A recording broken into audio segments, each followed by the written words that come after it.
Me llamo Roberto Mendoza. Tengo 78 años. Y durante 50 de esos años, trabajé como ingeniero civil construyendo puentes, edificios, infraestructuras que todavía están en pie en toda Latinoamérica. Gané dinero. Mucho dinero. Pero nunca permití que eso me cambiara. Viví con humildad. Ahorré cada centavo. Invertí sabiamente. Todo para mi único hijo, Marcos. Marcos creció con todo. La mejor educación privada. Viajes al extranjero. Un auto deportivo cuando cumplió 18 años. Nunca le negué nada. Pero cuando su madre, mi esposa Elena, murió hace 3 años, algo cambió en él. Se volvió distante. Frío. Sus visitas se hicieron cada vez más raras. Y entonces, hace 6 meses, recibí el diagnóstico. Parkinson avanzado. Los médicos me dijeron que necesitaría cuidado constante, que ya no podría vivir solo. Llamé a Marcos. Le expliqué la situación. Su respuesta fue breve. Papá, encontré un lugar perfecto para ti. Un asilo de primera categoría. Estarás mejor cuidado allí.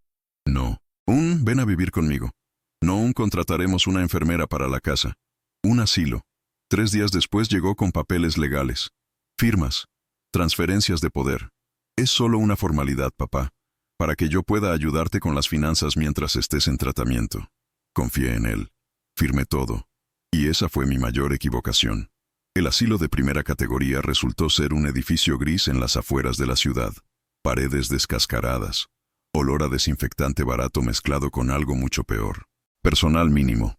Comida que sabía a cartón. Las enfermeras pasaban rápido, sin hacer contacto visual. Los pacientes éramos números, no personas. Mi habitación era una celda de 3 por 4 metros. Una cama oxidada, un armario roto, y una ventana que daba a un muro de ladrillos. Intenté llamar a Marcos. 1 vez, 2 veces, 10 veces. Nunca contestó. Dejé mensajes. Hijo, este lugar no es lo que dijiste. Por favor, ven a visitarme. Silencio. Marcos, necesito hablar contigo sobre mis medicamentos. No me están dando las dosis correctas. Nada. Por favor, solo quiero escuchar tu voz. Semanas se convirtieron en meses. Dejé de llamar. Dejé de esperar. Me rendí. O eso pensé. Fue en mi 3er mes en ese infierno cuando la conocí. Carmen Ruiz. 27 años. Enfermera recién graduada. Era nueva en el asilo. Y desde el primer día noté algo diferente en ella. Mientras las otras enfermeras hacían su trabajo mecánicamente, Carmen se detenía. Preguntaba, ¿cómo durmió don Roberto? Sonreía genuinamente cuando entraba a mi habitación. Ajustaba mi almohada sin que yo se lo pidiera. Un día me trajo flores silvestres que había recogido en el camino al trabajo. Para alegrar un poco este lugar tan gris, me dijo, lloré esa noche. Hacía meses que nadie me trataba como un ser humano. Carmen se convirtió en mi única luz en ese lugar oscuro. Me contó su historia durante nuestras conversaciones. Venía de una familia humilde. Había trabajado desde los 15 años limpiando casas para pagar sus estudios de enfermería. Siempre quise ayudar a las personas mayores. Me dijo un día. Mi abuela me crió, y cuando ella enfermó, vi cómo el sistema la falló. Juré que yo sería diferente. Y lo era. Carmen era diferente. Cada mañana llegaba con una sonrisa genuina. Me preguntaba sobre mi vida, sobre mis proyectos de ingeniería, sobre los puentes que había construido. Me escuchaba. Realmente me escuchaba. No como alguien cumpliendo un trabajo, sino como alguien que genuinamente se preocupaba. Me traía libros de la biblioteca, revistas de arquitectura que sabía que me gustaban. A veces, en sus días libres, venía solo para conversar, para jugar ajedrez, para hacerme sentir humano de nuevo. Nunca me cobró un centavo extra. Nunca esperó nada a cambio. Solo hacía lo que creía correcto. Y en ese infierno gris donde me habían abandonado, Carmen fue mi ángel. Pero lo que ninguno de los dos sabíamos era que nuestra historia apenas comenzaba, y que la verdad que estaba por descubrirse cambiaría nuestras vidas para siempre. Una noche, 3 meses después de mi llegada, todo cambió. Carmen entró a mi habitación más tarde de lo normal. Su turno había terminado hacía horas, pero había regresado. Su rostro estaba pálido. Don Roberto, susurró, cerrando la puerta detrás de ella. Necesito mostrarle algo. Sacó una carpeta de su bolso. Documentos, facturas, registros bancarios. Encontré esto en la oficina administrativa. Su hijo, don Roberto, su hijo está cobrando $8,000 mensuales del seguro médico premium a su nombre. Mi corazón se detuvo. Pero este asilo, continuó Carmen con lágrimas en los ojos, solo cuesta $800 al mes. Y ni siquiera eso está pagando completo. Tiene 3 meses de deuda. Me mostró más papeles, transferencias bancarias, mi cuenta de ahorros, vaciada, mis inversiones, liquidadas, mis propiedades, en proceso de venta, todo a nombre de Marcos Mendoza. Mi hijo me había robado todo, y me había dejado morir en el lugar más barato que pudo encontrar, mientras él cobraba como si yo estuviera en un hospital de lujo. Hay más, dijo Carmen con voz temblorosa. Escuché a la administradora hablando por teléfono con él. Le dijo que usted está deteriorándose rápidamente. Y él respondió. Se detuvo, las lágrimas corriendo por sus mejillas. Él dijo, perfecto. Mientras menos tiempo, mejor. Avísame cuando pase para hacer los trámites finales. Mi propio hijo estaba esperando que yo muriera. En ese momento, algo se rompió dentro de mí. Pero también, algo se encendió. Una chispa de indignación, de rabia, de voluntad de luchar. Carmen, le dije esa noche, con más fuerza en mi voz de la que había tenido en meses. Necesito tu ayuda. Ella asintió inmediatamente. Lo que necesite, don Roberto. Necesito salir de aquí. Y necesito acceso a un abogado. Uno bueno. Carmen no dudó ni un segundo. Mi prima es asistente legal en un bufete del centro. Puedo hablar con ella mañana mismo.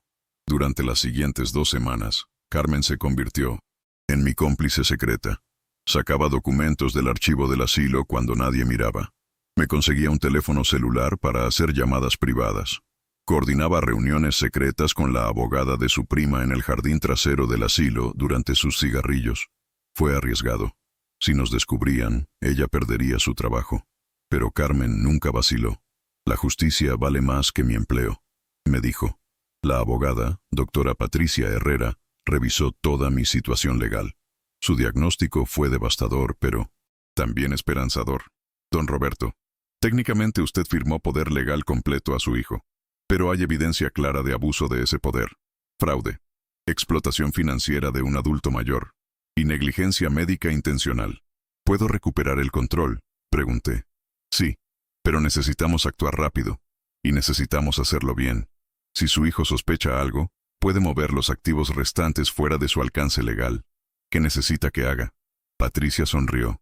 Necesito que confíe en mí, y que me dé 72 horas. Patricia trabajó como una máquina. Presentó una demanda de emergencia ante un juez familiar, alegando explotación financiera y abuso de poder legal. Adjuntó toda la evidencia.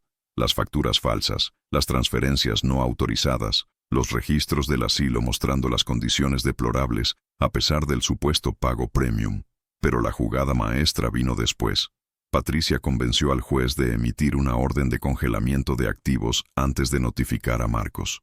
Esto significaba que todas mis cuentas, propiedades e inversiones quedarían bloqueadas inmediatamente, y Marcos no lo sabría hasta que fuera demasiado tarde. El juez, indignado por la evidencia, aprobó la orden en 24 horas. Ahora solo faltaba la parte más satisfactoria del plan: la confrontación. Patricia orquestó todo perfectamente. Le pidió a la administradora del asilo que llamara a Marcos con urgencia. Su padre ha tenido una crisis médica severa. Necesitamos que venga inmediatamente a firmar documentos de decisiones médicas críticas. Marcos llegó en menos de 2 horas, no por preocupación, sino porque pensó que finalmente había llegado el momento de cobrar su herencia. Carmen me avisó cuando su auto llegó al estacionamiento. Me preparé, me vestí con la mejor ropa que tenía, me afeité, me peiné. Quería que viera que no estaba muerto. Todavía no. Cuando Marcos entró a la sala de reuniones donde yo esperaba con Patricia, su expresión fue memorable. Primero confusión, luego molestia. ¿Qué es esto? Me dijeron que había una emergencia médica. La hay, dije con voz firme. Una emergencia moral. Y tú eres el paciente. Sus ojos se movieron nerviosamente entre Patricia y yo. ¿Quién es ella? Mi abogada. Y la persona que está a punto de destruir tu pequeño esquema de fraude. Vi cómo la sangre drenaba de su rostro. Fraude. Papá, ¿de qué estás hablando? Yo solo he estado manejando tus finanzas como me lo pediste. Patricia interrumpió, su voz cortante como vidrio. Señor Mendoza, soy la doctora Patricia Herrera. Represento a su padre en una demanda por explotación financiera, falsificación de documentos, fraude de seguros y abuso de un adulto mayor. Puso una pila de documentos sobre la mesa. Estas son las transferencias no autorizadas de las cuentas de su padre. Esto es evidencia de que usted cobró $72,000 en pagos de seguro médico premium, mientras mantenía a su padre en un asilo que cuesta 10% de eso. Esto es evidencia de que usted liquidó las inversiones de su padre sin su conocimiento ni consentimiento. Y esto, sacó una grabación de audio. Es usted diciéndole a la administradora del asilo que esperaba que su padre muriera pronto para hacer los trámites finales. Marcos estaba paralizado. Yo puedo explicar. No hay explicación, continué. Solo hay verdad. Y la verdad es que tu propio padre te dio todo en la vida, y tú decidiste que no era suficiente.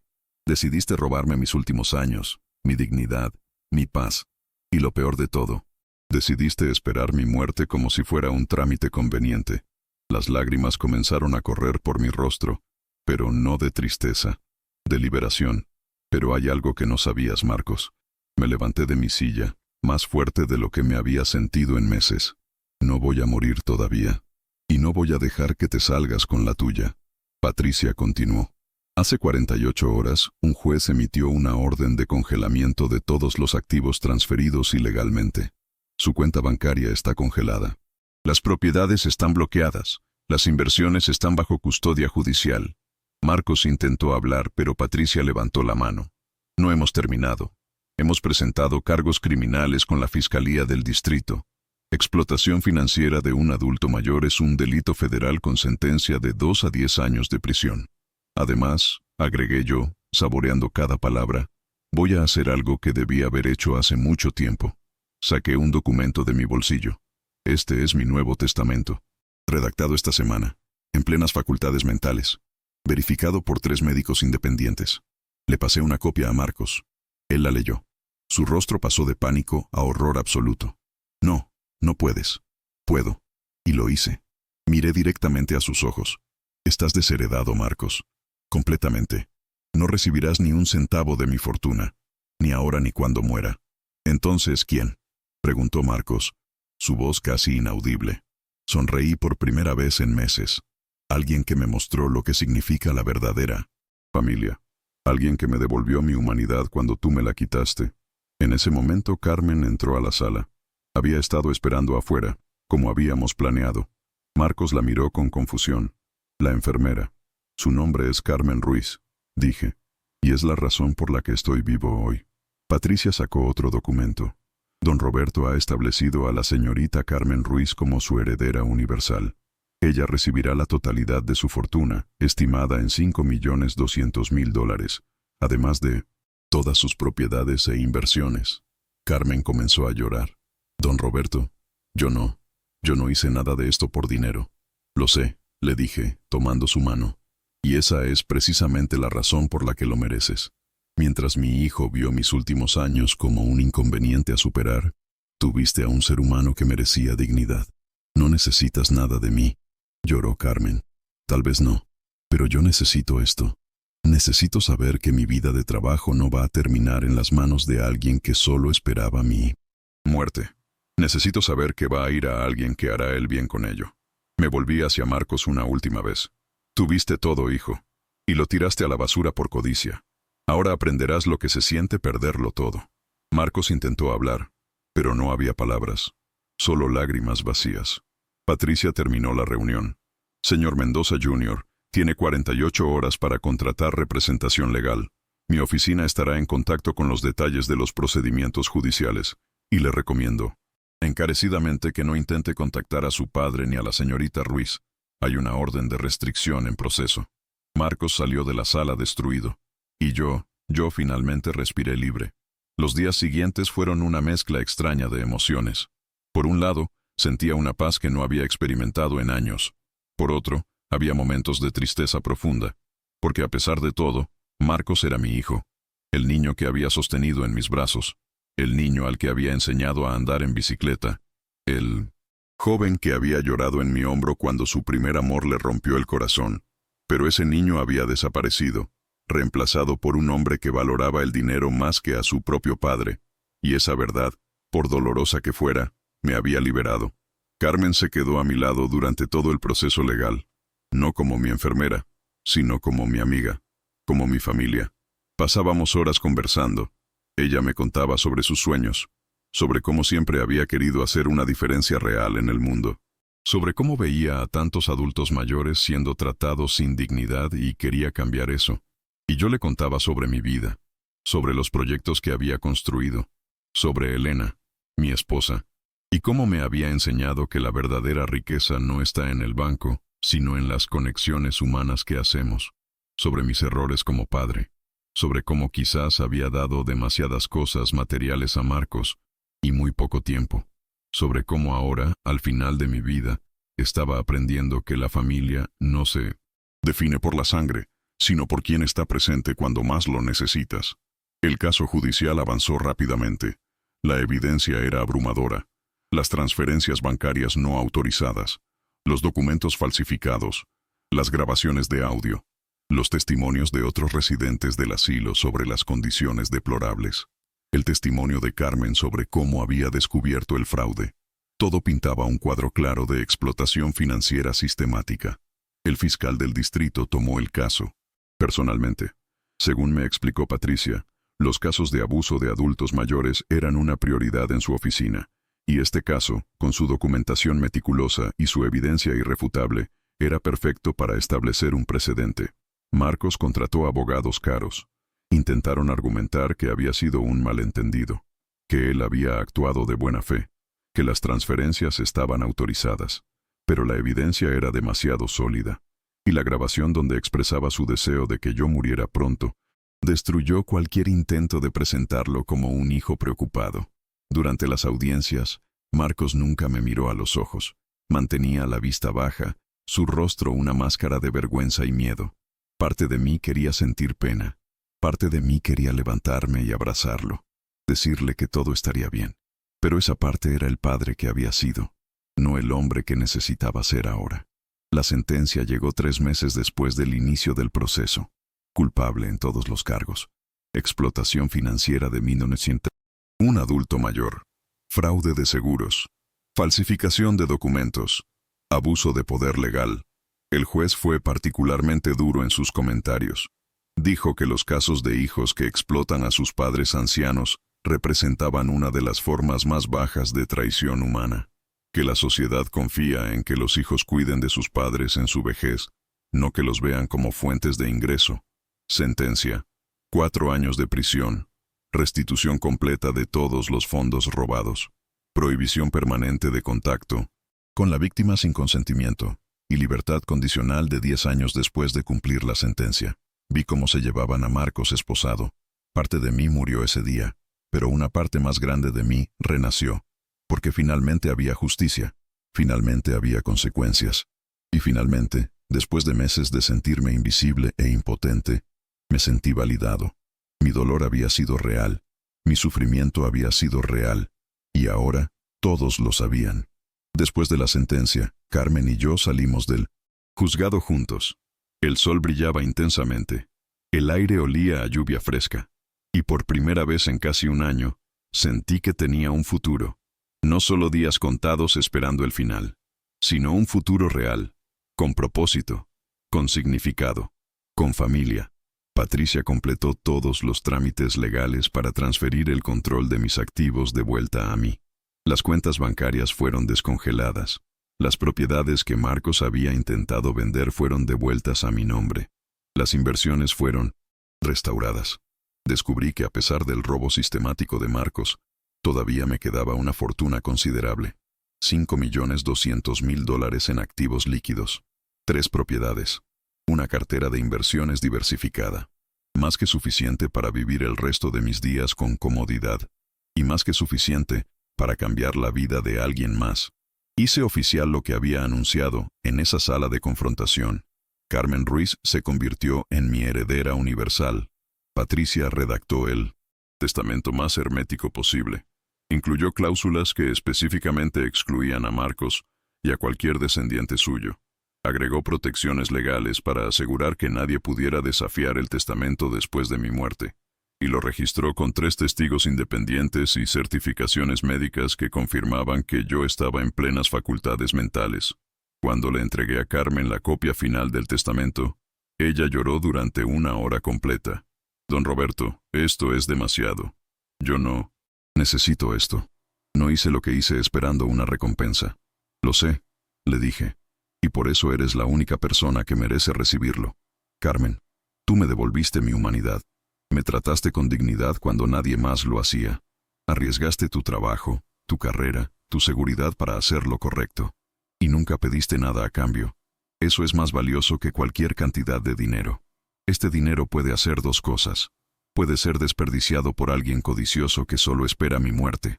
O puede ser usado por alguien bondadoso que hará una diferencia real en el mundo. La elección es obvia para mí. Pero también quería que Carmen tuviera beneficios inmediatos, no solo una herencia futura. Así que hice algo más. Compré una casa hermosa en las colinas con vista al mar. Grande, con jardines, con espacio para respirar. La casa tenía una residencia principal y una casa de huéspedes separada. Me mudé a la casa principal y le ofrecí a Carmen la casa de huéspedes, no como mi empleada, no como mi enfermera, sino como mi familia, como la hija que debía haber tenido. Carmen aceptó con lágrimas en los ojos.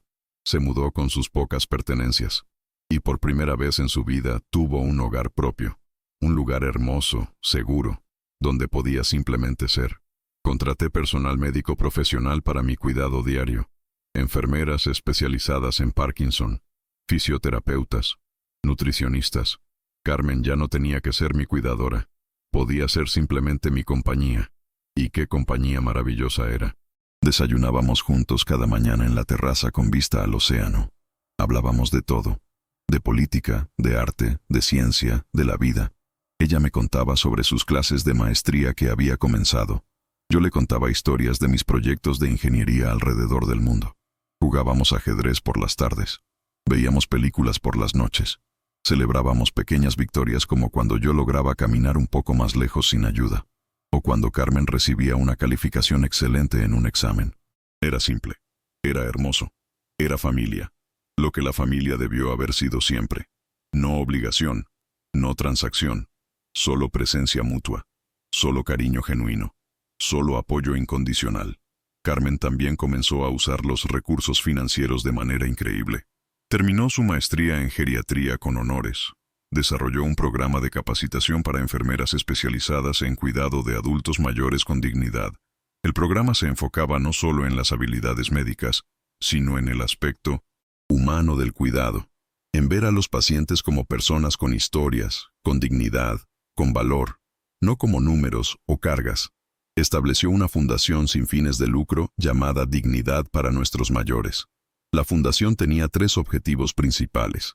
Primero, investigar asilos y centros de cuidado de bajo costo para identificar casos de negligencia y abuso.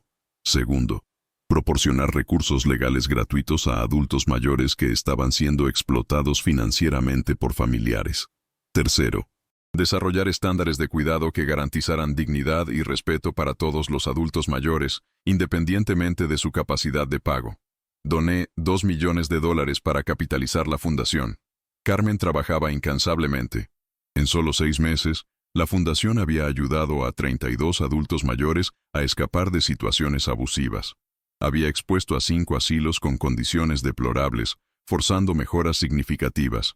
Y había capacitado a más de 200 enfermeras en 1900. Su nuevo programa, ver mi dinero hacer una diferencia real en el mundo, en lugar de simplemente sentarse en una cuenta esperando a ser heredado por alguien codicioso, me llenaba de una satisfacción que nunca había experimentado. Este era el legado que quería dejar. No edificios con mi nombre, no cuentas bancarias abultadas, sino vidas cambiadas, dignidad restaurada, un sistema mejorado, y todo gracias a Carmen, la hija que el universo me había dado cuando más la necesitaba. 6 meses después de mudarme a la casa en las colinas, recibí una carta inesperada. Era de Marcos, escrita desde la prisión. Con mano temblorosa la abrí. Carmen estaba a mi lado, sosteniendo mi otra mano. La carta decía lo siguiente: Papá, no espero que leas esto. No espero que me perdones. Ni siquiera espero que me respondas. Pero necesito escribir estas palabras, aunque nunca las leas. Aunque las tires a la basura sin terminarlas. Necesito intentar explicar lo inexplicable. Cuando mamá murió, algo se rompió en mí. No es una excusa. Es solo un hecho. La tristeza se convirtió en ira. La ira se convirtió en amargura. Y la amargura me cegó completamente. Comencé a ver el mundo de manera diferente. Más cínica. Más transaccional. Y cuando recibiste tu diagnóstico, en lugar de ver a mi padre que me necesitaba, vi una carga. Una complicación. Un obstáculo para la vida que quería vivir. El dinero se convirtió en mi justificación. Pensé que si podía asegurar mi futuro financiero, todo lo demás valdría la pena. Que los medios justificarían el fin. Pero estaba equivocado. Terriblemente, horriblemente equivocado. He tenido 6 meses en prisión para reflexionar. 6 meses de vivir con lo que hice. Y la verdad es esta. No te robé solo el dinero, papá. Te robé tu dignidad. Te robé tu paz. Te robé los últimos años que debieron ser llenos de amor y comodidad. Te traté como un inconveniente cuando debí tratarte como el héroe que siempre fuiste para mí. Me avergüenzo. Cada día me despierto avergonzado. Cada noche. Me duermo avergonzado. Y viviré avergonzado el resto de mi vida. No te escribo buscando perdón. No lo merezco. No te escribo buscando reconciliación. Eso sería egoísta de mi parte. Te escribo solo para decirte algo que debí decir hace mucho tiempo. Lo siento. Lo siento profundamente. Lo siento desde el fondo de mi alma rota. Y aunque sé que estas palabras son insuficientes, son todo lo que tengo. También quiero decirte algo más. Hiciste lo correcto. Al desheredarme. Al darle todo a Carmen. Ella merece cada centavo. Cada propiedad. Cada inversión. Yo no merecía nada. Y me alegra, genuinamente me alegra, que tu fortuna vaya a alguien que la usará para bien, que la usará para ayudar a otros, en lugar de desperdiciarla como yo lo habría hecho. Escuché sobre la fundación que Carmen estableció, sobre el trabajo que está haciendo, y aunque me duele no poder ser parte de eso, no poder contribuir a ese legado, me consuela saber que al menos algo bueno salió de mi traición, que mi acción, horrible indirectamente llevó a que tú y Carmen se conocieran, a que se formara una familia real entre ustedes, a que se creara esta organización que está cambiando vidas. No es suficiente para redimirme. Nada lo es. Pero es algo. Papá, espero que seas feliz. Espero que vivas muchos años más rodeado de amor y dignidad. Espero que encuentres paz. Y espero que algún día, cuando finalmente llegue tu momento, partas sabiendo que tu vida tuvo significado, que tu trabajo tuvo impacto, y que fuiste amado, verdaderamente amado, por las personas correctas. Te extraño. Extraño al padre que tuve. Extraño al padre que fui demasiado ciego para apreciar. Pero entiendo que ese tiempo pasó, que esa relación murió por mis propias acciones, y acepto esas consecuencias. Con amor y arrepentimiento eterno, Marcos. Terminé de leer la carta con lágrimas corriendo por mi rostro. Carmen me abrazó sin decir palabra. Nos quedamos así por largo tiempo. Finalmente hablé. No lo perdono. Dije. Todavía no. Quizás nunca pueda. Pero aprecio sus palabras. Aprecio que finalmente entienda lo que hizo. Carmen asintió. Eso es suficiente, don Roberto. No tiene que perdonarlo. Solo tiene que vivir su vida con paz. Y yo haré todo lo posible para asegurar que esa paz sea completa. Guardé la carta en un cajón. No la tiré. Pero tampoco la respondí. Simplemente la guardé como un recordatorio. Un recordatorio de que las personas pueden cambiar. De que el arrepentimiento puede ser real. Pero también un recordatorio de que algunas acciones tienen consecuencias permanentes. Y que eso está bien. 3 meses después recibí otra noticia inesperada. La esposa de Marcos había solicitado el divorcio. Se había llevado a los niños. Mis nietos.